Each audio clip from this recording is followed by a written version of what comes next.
Jai Sriman Narayan. Jai Sriman Narayan. Jai Sriman Narayan. I pay my obeisances to my spiritual master, Srimad Jagadguru Sudarshan Acharyaji Maharaj. I pay my obeisances to Lord Sri Ramanuj. I pay my obeisances to the Purva Acharyas. I pay my obeisances to the 12 Alvars. I pay my obeisances to Mother Lakshmi. And I pay my obeisances to Lord Sriman Narayan. I welcome all of you physically here at the Sri Narayan Dham in Durban, South Africa. I welcome those that's watching this discourse locally, nationally, and internationally. And I welcome in advance those that's going to be watching this discourse when it is posted in the various groups subsequently. We are almost 75% through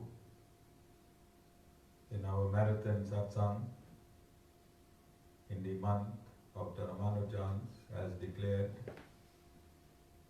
by the Sri Narayan Dham.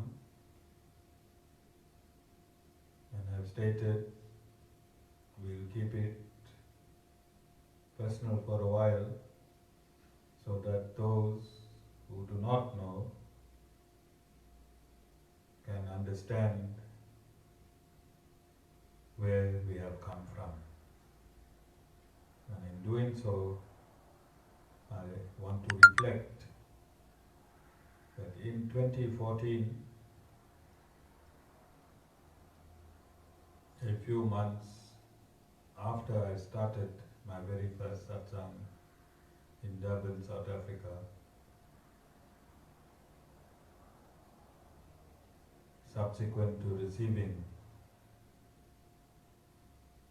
the instructions to continue his mission, I put in an advert at one of our local radio stations, Hindvani.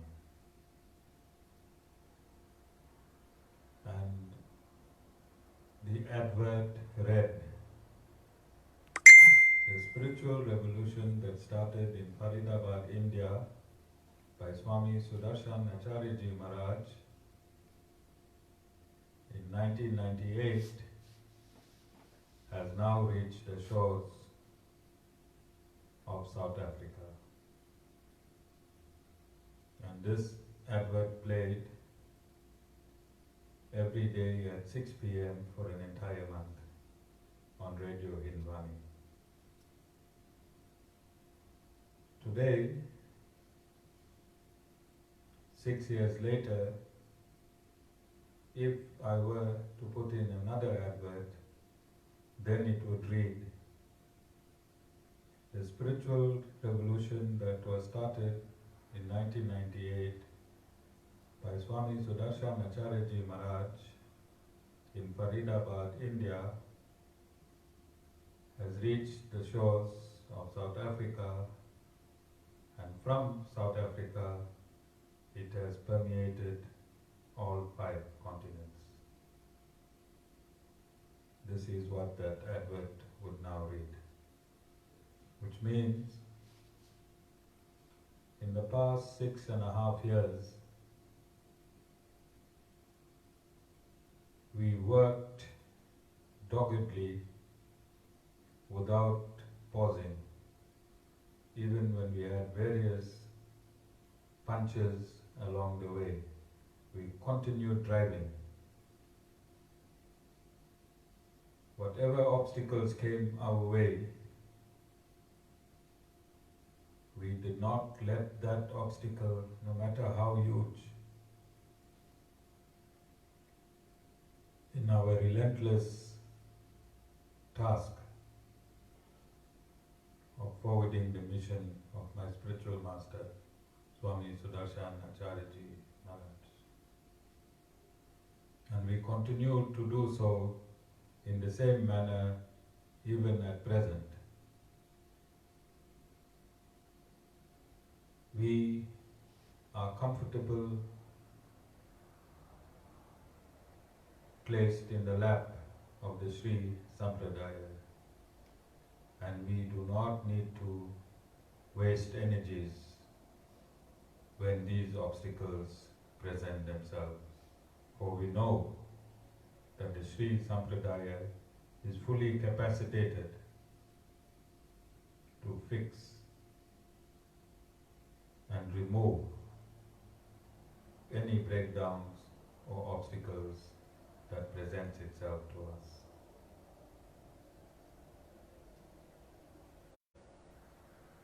Then I stated that it was very difficult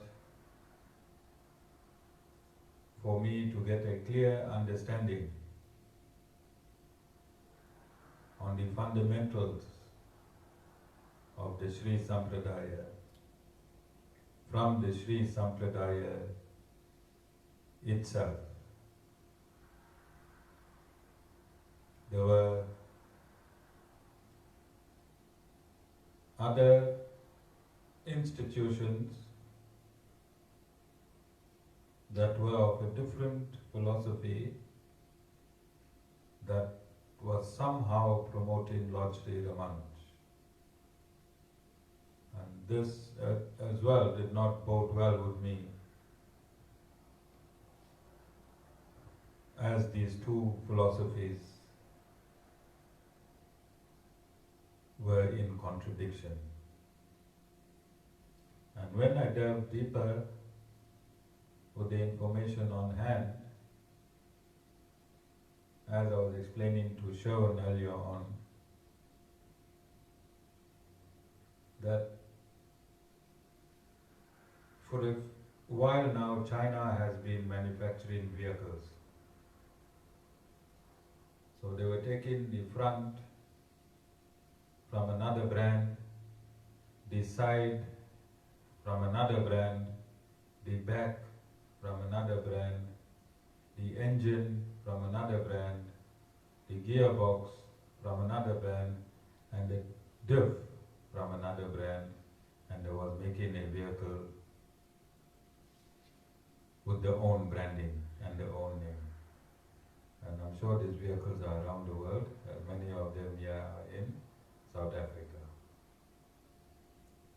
And these vehicles look from different points of view. They give you the reflection of the origin of the vehicle that they were copied from. And I found that many organizations that are subsisting today, they took different paths from the different scriptures. Like China, they moved into one and they called it, and they gave these organizations specific names. Now in the West, as the West is clueless of the substantive nature of the Vedas, then when so-called Swamis propagate, it is taken as gospel. So as I was being enlightened in the Vedas proper, the Upanishads proper, the Puranas proper, to my amazement, I found that some philosophies only portrayed half of Vedanta, other philosophies portrayed quarter of Vedanta, and some philosophies portrayed 75% of Vedanta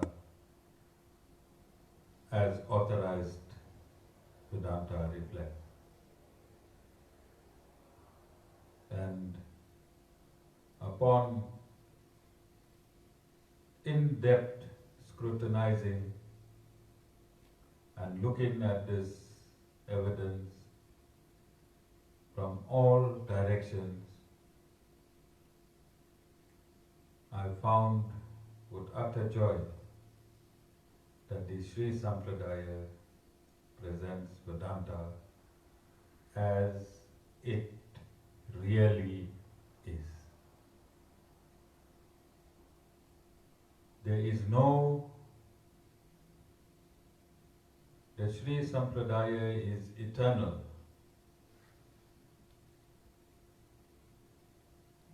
And when something is eternal, it means it exists all the time. And in the Sri Sampradaya, nothing is manufactured. No parts are taken and placed together for convenience of anyone or any time or any country. The Sri Sampradaya continues to exist and bask in its own glory. And the source of the Sri Sampradaya is Lord Sriman Narayan. Having stated this, I want to verify from a few verses in the Srimad Bhagavatam. And this is a discussion between Narad Muni and King Yudhishthira from the epic, the Mahabharata.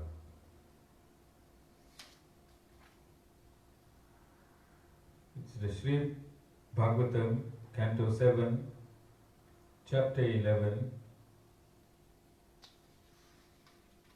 Text 2.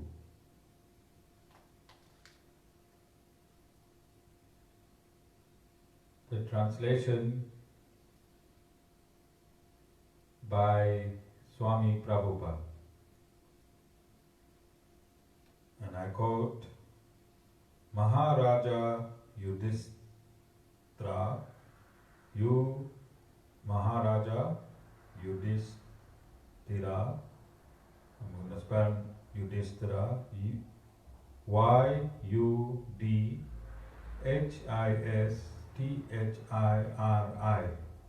said, colon, my dear Lord, I wish to hear from you about the principles of religion by which one can attain the ultimate goal of life, devotional service. I wish to hear about the general occupational duties of human society and the system of social and spiritual advancement known as Varna Asrama Dharma. I discussed the 4 divisions in society and the 4 divisions for social advancement a few satsangs ago. So it is not necessary to explain this verse. The next verse, Canto 7, Chapter 11, verse 4. And King Yudhishthira tells Narad Muni, and I read as follows in the translation, no one is superior to you in peaceful life and mercy, comma, and no one knows better than you how to execute devotional service or how to become the best of the Brahmanas. Full stop. Therefore, you know all the principles of confidential religious life, comma, and no one knows them better than you.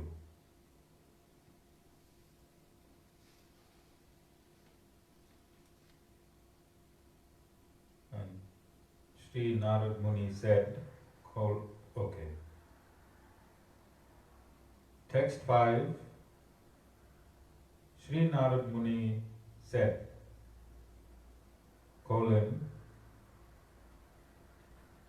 after first offering my obeisances unto Bhagavan, the protector of religious principles of all living entities, let me explain the principles of the eternal religious system of which I have heard from the mouth of Narayana. So Narad Muni is the mind-born saint, son of Lord Brahma. And Narad Muni personally heard of devotional service from Lord Sriman Narayan himself. And it is for this reason that I have stated throughout that the Sri Ramanujans Sampradaya is absolute because it exists and flourishes within the parameter of the Vedic injunctions all the time. No parts of it are manufactured by any saint or sage or any other living entities, including the various Devis and Devatas. It is direct from the Supreme Lord Sriman Narayan. Text 6. Lord Narayana, along with his partial manifestation Nara, appeared in the world through the daughter of Daksha Maharaja known as Murti, full stop, M-U-R-T-I, known as Murti, full stop. He was begotten by Dharma Maharaja, D-H-A-R-M-A-M-A-H-A-R-A-J-A, for the benefit of all living entities, full stop. Even now, he in capital letters is still engaged in executing great austerities near the place known as Bhadri Ashrama, full stop. And lastly, text 7, the Supreme Being, the personality of Godhead, is the essence of all Vedic knowledge, the root of all religious principles, and the memory of great authorities, full stop. O King Yudhishthira,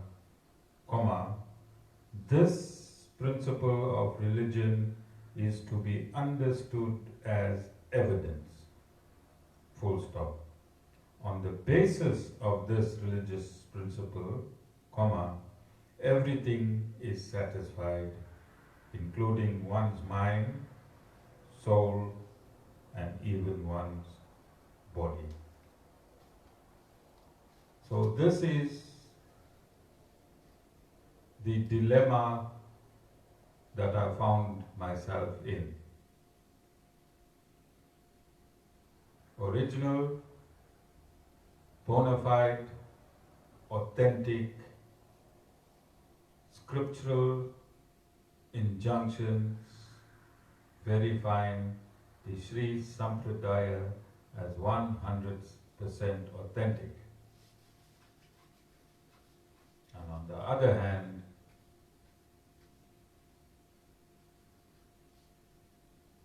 text torturing to suit a particular philosophy. And it was from this platform that I started aggressively expounding Sanatana Dharma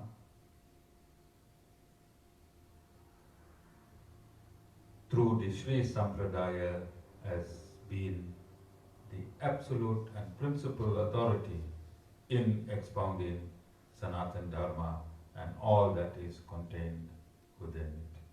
For this evidence continued to present itself through to me in my anguish when I could not find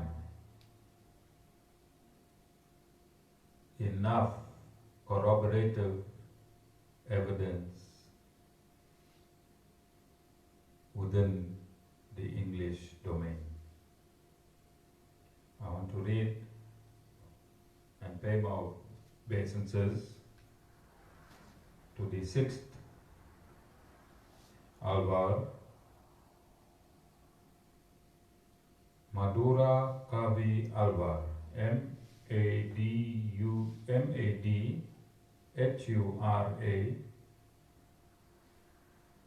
Kavi, K-A-V-I, and Alvar, A-L-V-A-R. I take refuge in him, comma, who was born in the month of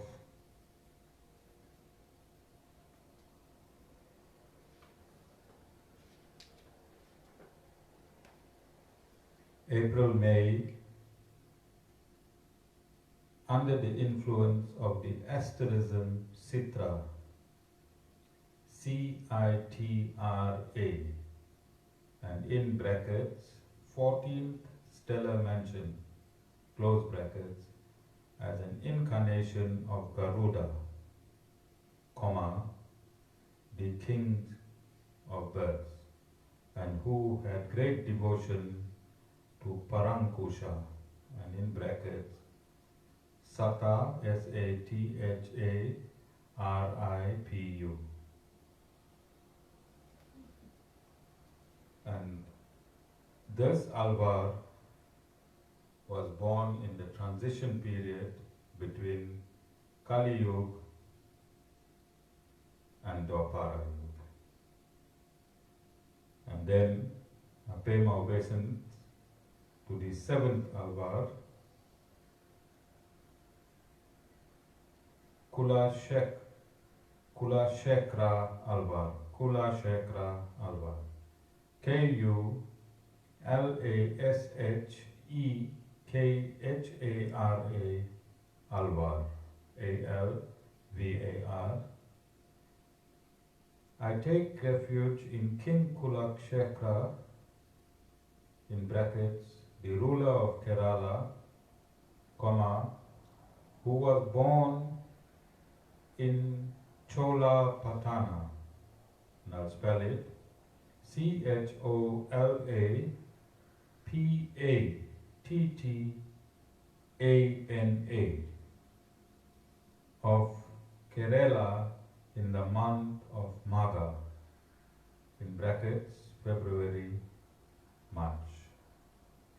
Under the asterism Purnavasu, and I'll spell it P-U-N-A-R-V-A-S-U, in brackets, 7th stellar mansion, as the incarnation of the Kaustuba, K-A-U-S-T-U-B-H-A, in brackets, the gem of Sri Vishnu. And then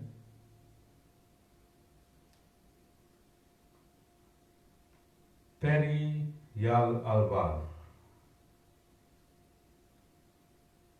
Peri Yal Alvar, I take refuge in Vishnu Chitta,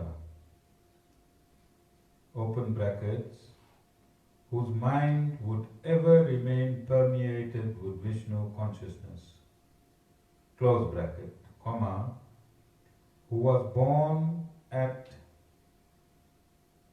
and I'll spell it, DHANVINAH,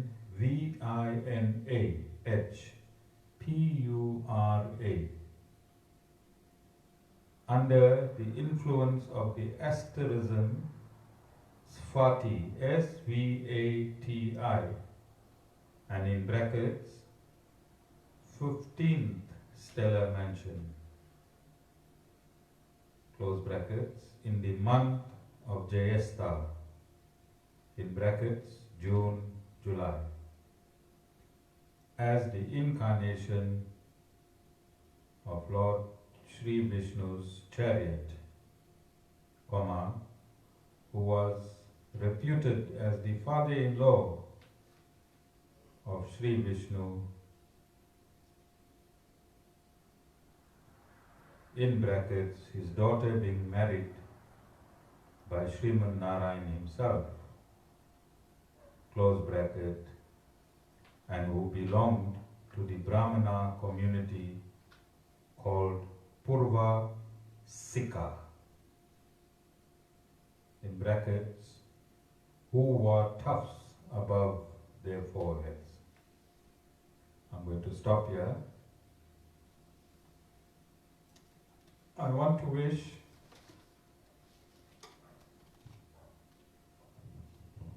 our devotee Aishwarya Ramanujans, in brackets Sita, a happy 50th birthday. Sita has become an integral part of this ashram. She had been in another organization in the excess of 20 years, and she never had an opportunity to have an interaction with the Guru from that organization. And I perceived through her that whilst she was there, she had great longing to serve that particular Guru. When she joined this organization, I allowed her certain latitude to serve me so that she could fulfill her wish in serving the Guru personally. And I've done that with a great risk, because everything that she bakes comes to my kuti.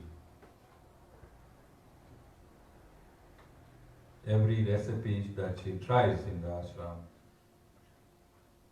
Chris, Lizwe, Charles, Sherwin and Mataji, it has to come to the Guru first. And because I afforded her the privilege, I have to assimilate whatever is baked, whatever is cooked. And I even had to drink tea with salt in it. This is Aishwarya Ramanujans. And in all her mishaps in cooking, in baking, in making tea, she makes it up in other ways. She is a pillar of strength in this organization. She keeps our fridge relevant. the Gau Mata's feed is brought every day. She goes out into the society, and I can imagine how quickly she can elicit donations.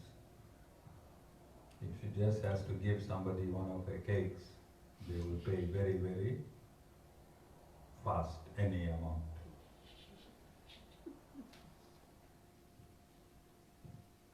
I thank Sita for all the hard work that she does. This is the guru-disciple relationship.